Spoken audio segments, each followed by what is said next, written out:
Welcome back to my YouTube channel at Honest Scholars, your number one go-to resource when it comes to academic integrity and excellence. Today, I'll be talking to you about the need to develop the skill of paraphrasing and how you can do that properly in your academic work, whether it is your assignment or your dissertation or whatever academic work you are engaged in. Paraphrasing has become very critical, very important. Um, the other time I spoke to you about the need to avoid the use of direct quotes or over reliance on direct quotes. As a matter of fact, direct quotes hamper the integrity of your work. It questions the authenticity of your research. So you want to avoid that as much as possible. So instead of using direct quotes, the alternative and the best approach is paraphrasing. So, what is paraphrasing and how do you incorporate that into your work? Paraphrasing essentially means you're rewriting someone's ideas in your own words. So, somebody or an author somewhere has written something and you want to incorporate or reference the person's ideas into your work. So, what you do is to paraphrase. And in paraphrasing, you cannot copy the text directly and input into your work. What you want to do is to rewrite those ideas, is to rewrite those words in your own words. So you are retaining the original idea, the original meaning, the original intent of the author. But what you are doing essentially is to rewrite all of those ideas, reflecting your understanding. How do you understand what the author has said? And you put it down in a way that it aligns with your writing style, your writing format. So paraphrasing is not just swapping words or using synonyms for synonyms or antonyms for antonyms, or where you see a phrase you replace with another phrase. No, that is not what paraphrasing is all about. It entails basically three things. One, rewriting an existing idea in your own words. Two, aligning those ideas that you are rewriting with your writing style. And three, showing an understanding of that existing idea. So, in other words, you are maintaining the meaning, you are maintaining what the original author is saying without maintaining their words as they are in the original text. That is essentially what paraphrasing is. And why is it so important to use it? Because academic issues around plagiarism have risen, and there is need to avoid that in your work. To avoid plagiarism, you must ensure that you do as much paraphrasing as you can. So, which again talks about maintaining academic integrity of your work and maintaining academic excellence of your work, which reflects about whether your work is original or not original. So, when you paraphrase, you you avoid the risk of having your work flagged for plagiarism. You avoid the risk of having your work flagged for machine or being machine generated. You also maintain academic integrity. You maintain the originality of your work. The other thing why paraphrasing is very important in academic world is that it demonstrates your comprehension of the material, the various sources you have consulted during the course of your research. So when you paraphrase, your understanding of those sources, your understanding of those materials, of those resources you have used will show, because all of the items you are using, all of the ideas are rewritten in such a way that they transmit to your reader your understanding, your comprehensive reading into the ideas of the original authors you have consulted. The number three thing that paraphrasing does, it helps you to create unique content. It helps you to create original and authentic academic work. So rather than just copying and pasting direct words of existing scholars or existing writers or authors, you are bringing all of those ideas in your own words and rewriting them. So those are the things that paraphrasing does for you. And it requires a number of steps. You don't just start paraphrasing. There are steps you have to follow, and one of the steps is to read and understand the original text. And that's why we emphasize at Honest Scholars that you cannot avoid reading. You must be ready to read. Do not outsource that responsibility. You cannot externalize it. It is your responsibility to read. So when you read, you are not just reading, you are studying what the original author is saying. So you want to understand what the original text is all about, depending on the section of your work that you are dealing with. So again, when you are reading, ensure that you are taking notes of those ideas, because all of the various sources you are consulting, you're trying to synthesize, you're trying to analyze what they are saying. And that's what we talk about: critical reading, critical studying of the text.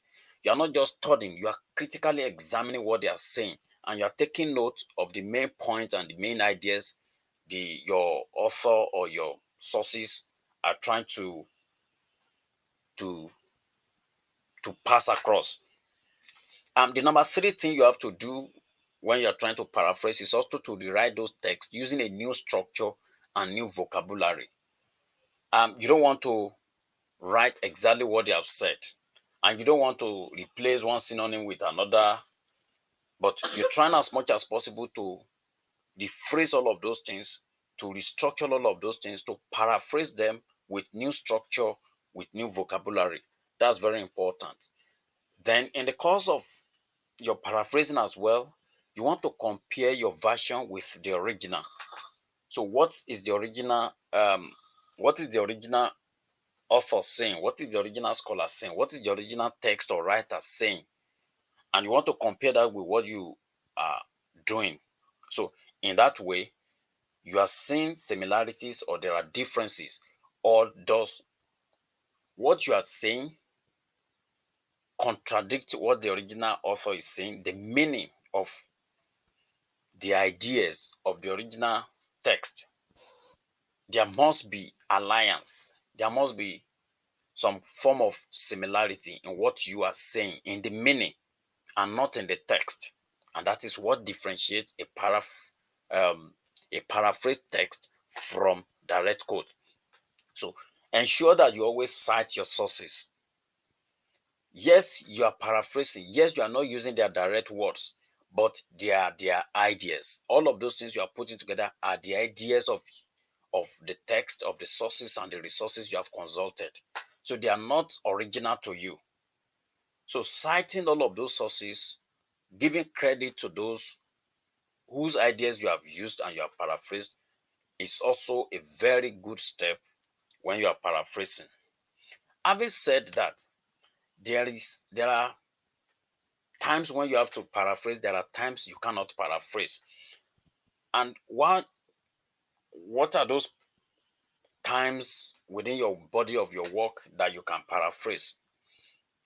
You want to make contrast and comparison of different sources. You want to explain a technical term or a technical jargon in simpler language that your reader will understand.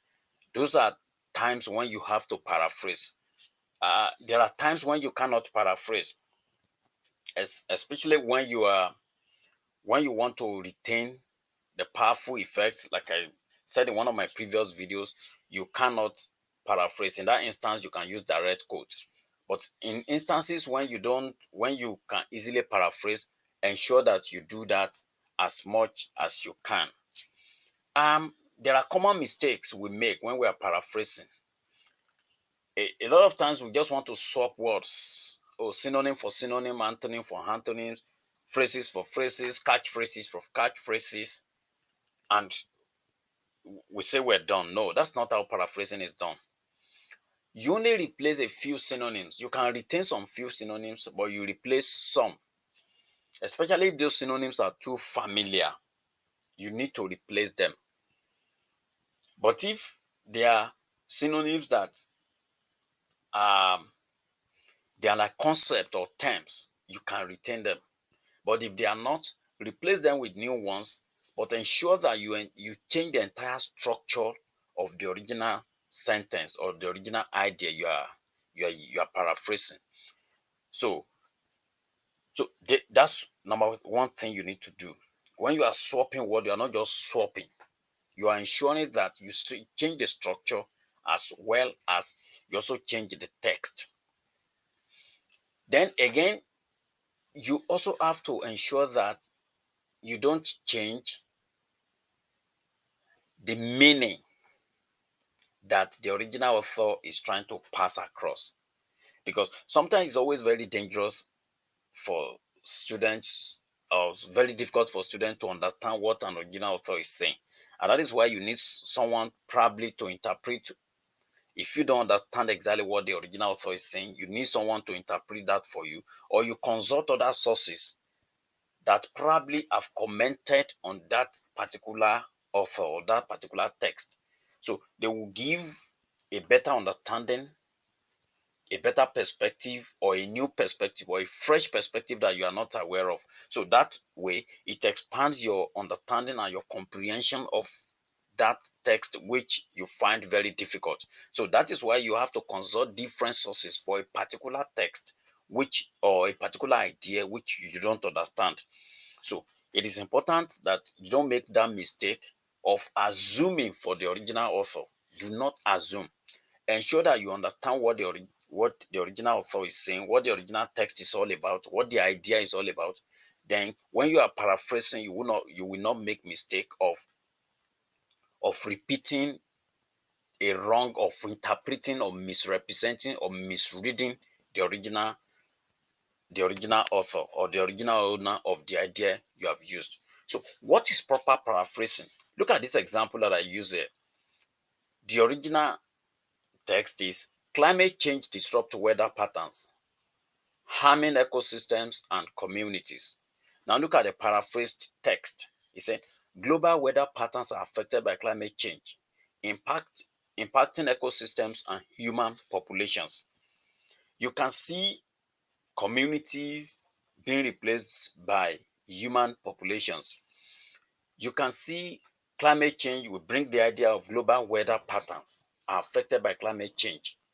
So weather patterns are being weather weather patterns replaced by global weather patterns. Climate change will retain the climate change, impacting ecosystems. You can see harming ecosystems, and we replace that with impacting ecosystems. So you can see that there are certain concepts, there are certain terms that you need to retain. There are some of them that have synonyms that you can easily change, that will still retain and maintain the original meaning that the original author intends. So that's very important. Now there are several tools out there you can use when you are paraphrasing. You have the Grammarly. The Grammarly Premium is one of the tools you can use to improve your wording, to improve a lot of other synonyms, because it's going to suggest a lot of other words for you. It's going to suggest a lot of other synonyms for you that you can use. The keyboard is also very important, but we also have to be careful when we using any of these tools. Um, a lot of times we run into trouble of just copying what the tools have rephrased or paraphrased for us, and we put them down without looking critically sometimes at the punctuations, sometimes at whether the words they use are relevant or they convey what we want to convey. Because it's not every synonym that is appropriate for every context.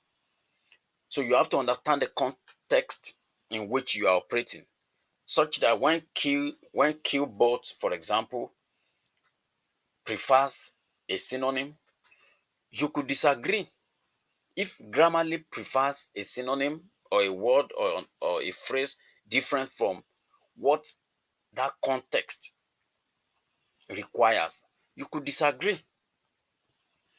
So ensure that you refine every output you get from these tools. Ensure that you maintain accuracy, you maintain context, you maintain relevance. That whatever the tool you are using gives to you, if those responses are not aligning with what you intend to do, ensure you don't follow what they say. That's why you must be in charge of that work. You must be in charge of your academic work.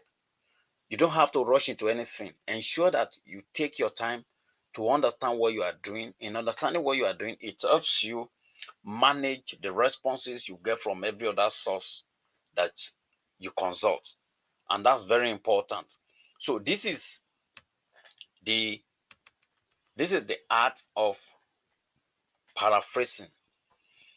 And I hope you find this video very helpful. Subscribe to Honest Scholars for more academic tips. Like our videos, share, and comment below with your thoughts. If you have any questions, put them in the description button and in the description section, and I'm going to respond to them.